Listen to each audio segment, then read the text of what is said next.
This is sadly still the best of ones, guys. Not quite best of 3 yet. The winner of this goes on to fight against Beastie Cutie, probably the scariest guy in this whole tournament in the quarterfinals. We'll see how it goes, though. Spawning in the lower left corner of the map, playing for the clan NK, it's the blue Terran player, Kaelvi. And we finally get to see some Terran today. Up in the upper right, though, it is the purple Protoss from Seapole, Rodzyn.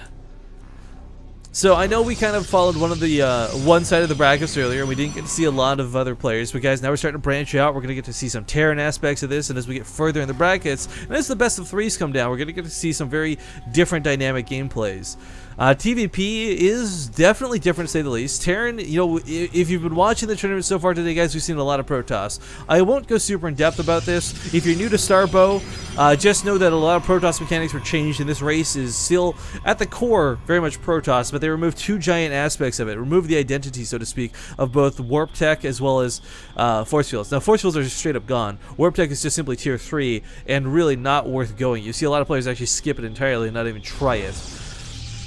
But Kaelvi, you know, let's talk about Terran for a sec here. We haven't seen any Terran so far today, and there's been some pretty drastic changes to the early Terran gameplay. So, for example, the orbital command center that this turns into, it's got different abilities. It can call down an SCV, basically instantly builds an SCV, costs 25 energy and 50 resources, so you don't get it for free, and it's not a mule by any means, but hey, it speeds up your worker production pretty quickly. You can still scanner sweep. It lasts a little bit less time than normal, but can recharge a bit quicker because you can upgrade it to cost no energy and store 2 charges at a time.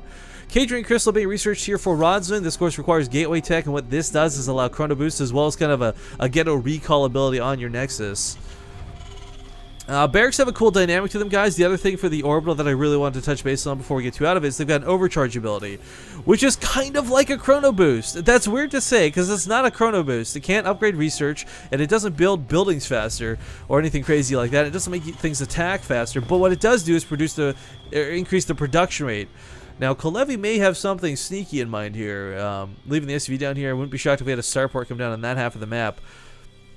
At any rate, the barracks has different production capabilities. You can build medics, you can build firebats, you can still build marauders, and Reapers actually have a really cool upgrade to them. The Elite Reaper, the D8 charge or whatever it's called, has been brought back. I think it's called like a C4 satchel or C8. I don't really remember, to be honest, but it's got a lot of cool stuff here out of the Tier 1 barracks. But still, for Protoss, like a stalker, we have the Dragoon marching across the map, looking to poke just a tad.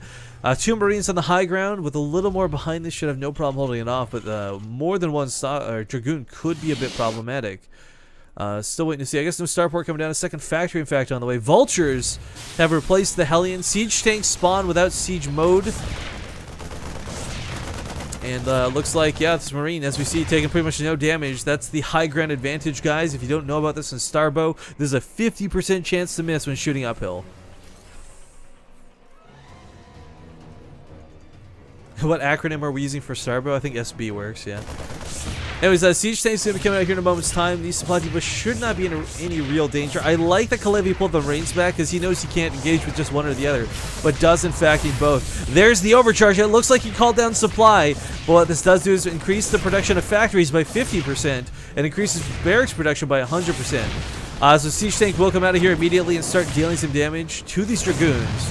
Again, no siege mode means no way to really easy mode this defense down, but they have an insane range that does outrange Dragoons by 3, at least until the upgrades are done, but even then still should be able to outrange them by 1. So holding the line for Kaelvi should not be out of the question as long as the supply depot doesn't go down. Actually holds us quite nicely and pushes it back even. So I know I did miss first blood, guys, and we'll make up for that in a moment's time. Still though, the SCV, I thought it was going to proxy. I really thought a starport was going to come down, but decided to just scout with it once again. The Catering Crystal, of course, if you guys missed it earlier, it's got the Rift ability. It's kind of like a really ghetto recall. Arbiters, a very high tier, like let's be honest, like tier 9 style unit, costs like 350 gas, a very expensive unit to say the least. It can do like an instantaneous recall to it, and it can recall other Arbiters, which is hilarious. But the recall from the Nexus has got a huge delay and a long sort of activate time. Like, it recalls things instantaneously, but it takes like 15 seconds before you can use them again. At any rate, it has held the line for now, pushes the Dragoons back with 2 siege tanks out and ready to go. Siege tanks have been changed a little bit too, guys. Well, I say a little bit, I really mean a lot. One of the biggest tweaks is the turret on the tank in non-siege mode can actually rotate while moving, so you can kind of do some moving shots, move, stop, no longer forced to make the siege tanks do very awkward attacks. Siege mode, of course, being researched right now. It's got a much longer cooldown. It's a 4-second cooldown per shot, but it hits for 70, like 75 or something, like way more damage than it currently does in StarCraft 2.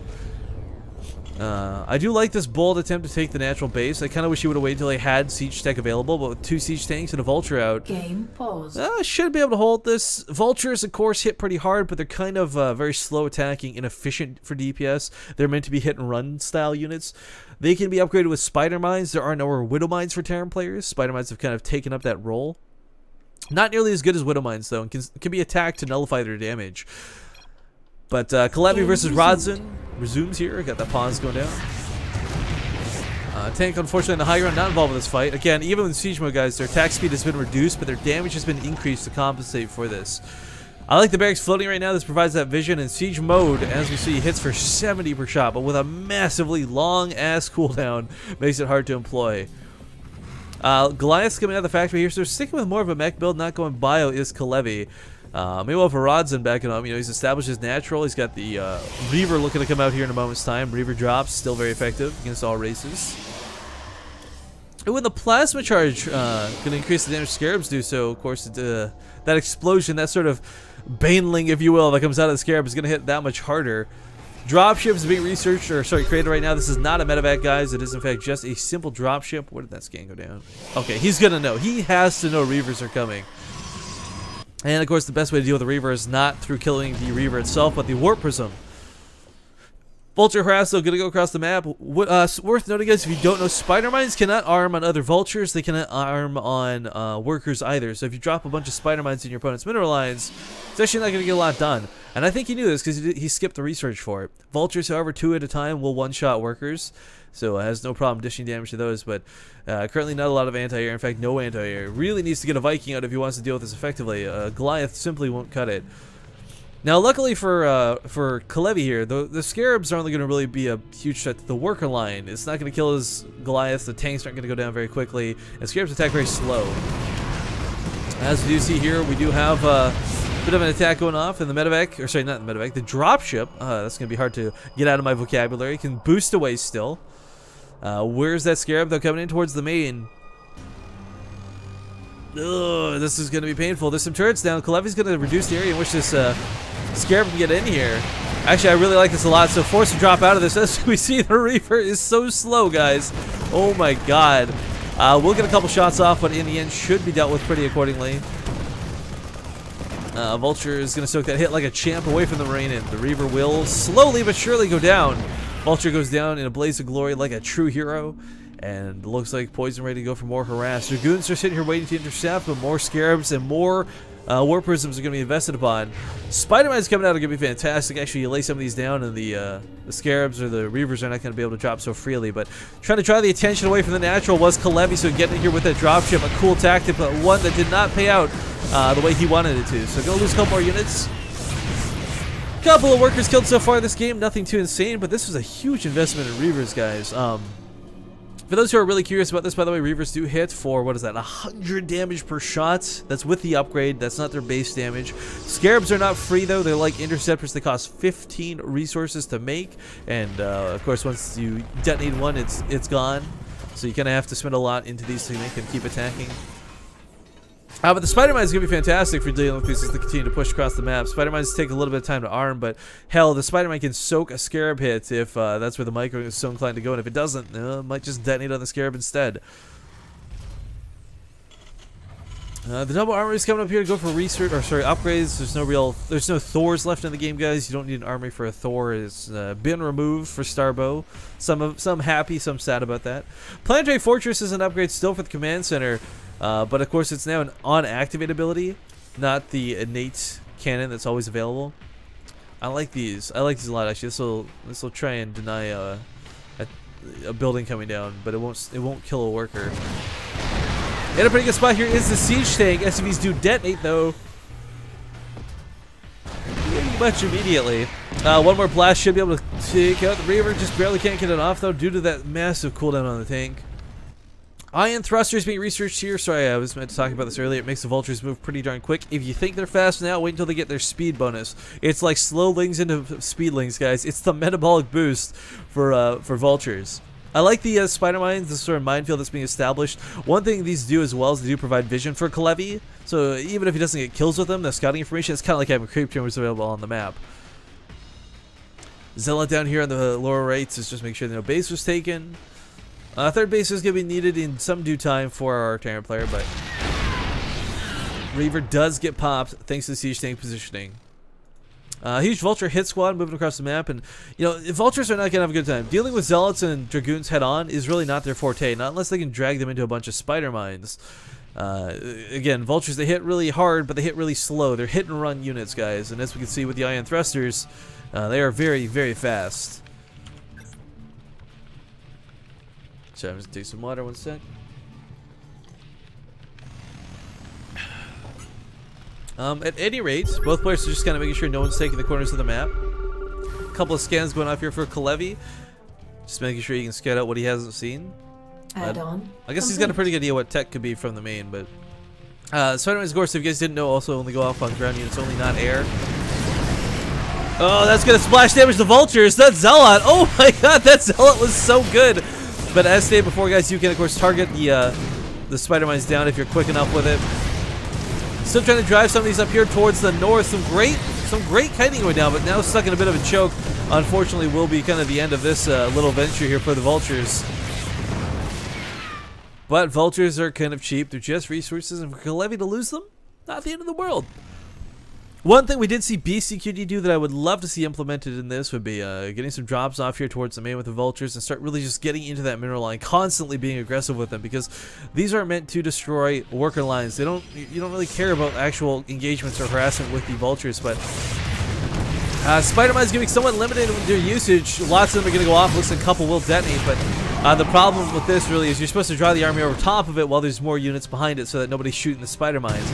As we see, the spider mines are not really getting utilized to full effect because most of them are being detonated before they can even really get a chance to attack. Templars actually come out. We got Storm on the way. Templars are still pretty darn good. Looks like continued drop breaths from Rodzyn is going to get shut down. Oh, wow.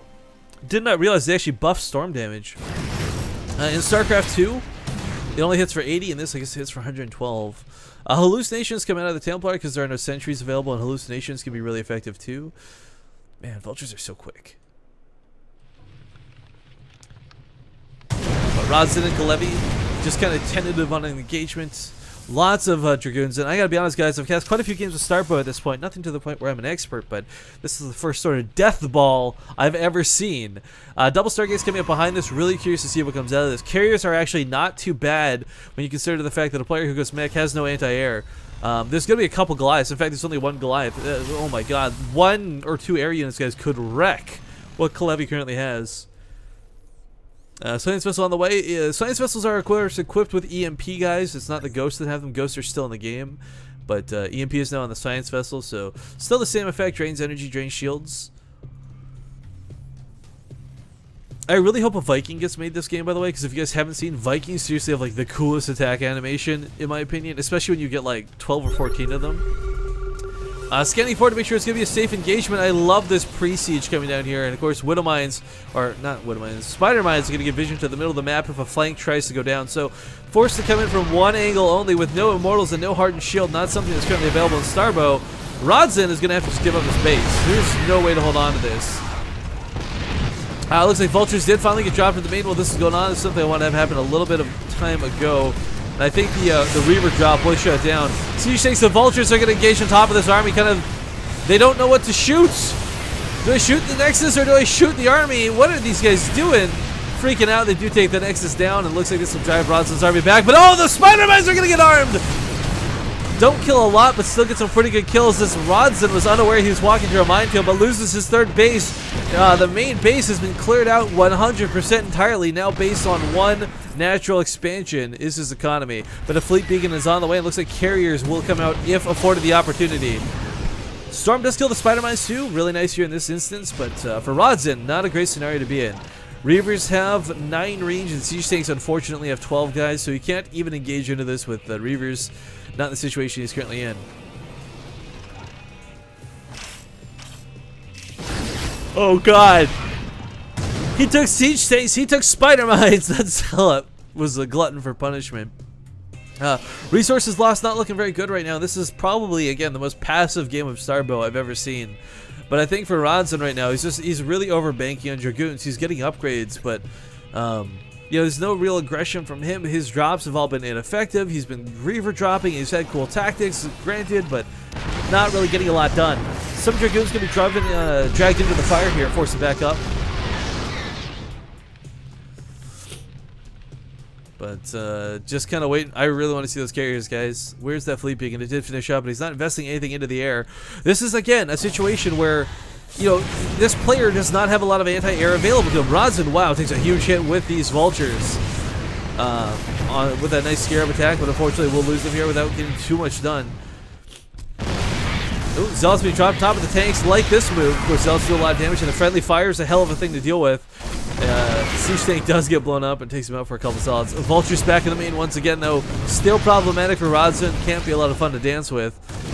But again, I want to see some air units. For those who don't know, you can't really get, you know, there's no more Void Rays. There's no more Phoenixes. It's your basics of basics for StarCraft 2.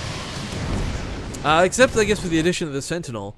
You get the Arbiter as well, which is kind of cool. So I shouldn't have said the basics of basics for StarCraft 2, more like the basics of Brood War. I think it would have been a bit of a more accurate way to phrase that, but Spider Mine should be able to splash damage down the Vulture if the Dragoons don't get it. Yeah, it looks like another probe going to die here too, but down to 11 workers. Wow, the damage here from Kaelvi has been a little bit devastating for a Protoss player. Overcharging this, the factories get production a little bit quicker. Army supply-wise, Rodzyn's not in a bad space, but his economy is just in the gutter. And he's doing some cool moves to clean up the siege tanks, but it's one of those slowly but surely things, not really effectively. And again, a couple of air units. There's no anti-air in this composition. There's 2 Goliaths at this point. Worth noting, guys, I want to point out the Goliaths do look different. They have different aesthetics when they spawn. I'm not sure why this is, but I think it's really cool. You'll see different decals or decals if you're American on them. Some will have flames. Some will have like this sort of jaw effect. I think it's really neat. I don't know if that's like accidental or on purpose, but finally cleans out the siege tanks, coming in from the front lines, coming in from behind. Ooh, nice hit on that Spider Mine. Takes out an almost full energy Templar. No storms really available. Storm drops combined with these Reavers could be really darn scary, but there's still vultures lurking about the map, and no defense means Rodzyn. Oh god, Rodzyn, you're gonna lose your natural base of probes once again. And it looks like he's gonna retreat. He's gonna come back home and try and hold the lines. I wish he would make a wall of cannons. I wish he would do something other than lose his probes, but down to 2 workers. Sorry, now 2 workers. 1 worker remaining and barely enough minerals to create more. I think for Rodzyn, he's got to push. He's got to break his opponent, and if he can't, then that's game. And quite frankly, it looks like he can't. Tried to drop a Scarab on top, the Reavers on top of the siege tanks. Perhaps not the best idea in the world. 3 health remaining on this Warp Prism. You know, 1 Goliath shot's going to kill this. This is looking to be game here, guys. Rodzyn put up a good fight with 0 workers available and only enough minerals to make exactly 1 probe. He's not getting back into this game anytime soon, so has to take a fight, has to try and end this, but it's not looking too good. Go ahead, Daknom. Yeah, Goliath online. I really miss Goliaths. They're cool, but they're really not the most effective things in the world, if we're going to be honest. Spider Mines are going to go off on top of the Dragoon army. The Zealots are going to try and stoke some of these hits, but the siege takes the siege up in such a big way. Engaging from both angles is a cool move, but the long cooldown is not going to pay off, and the IC-B cannon has been activated, guys. Weapons are online. So the Planetary Fortress is going to get involved too. Good game is called, and Kaelvi will take the series and move on to fight against BCQD in the first best of 3 of the quarterfinals. We will follow him there for a TVT match, guys.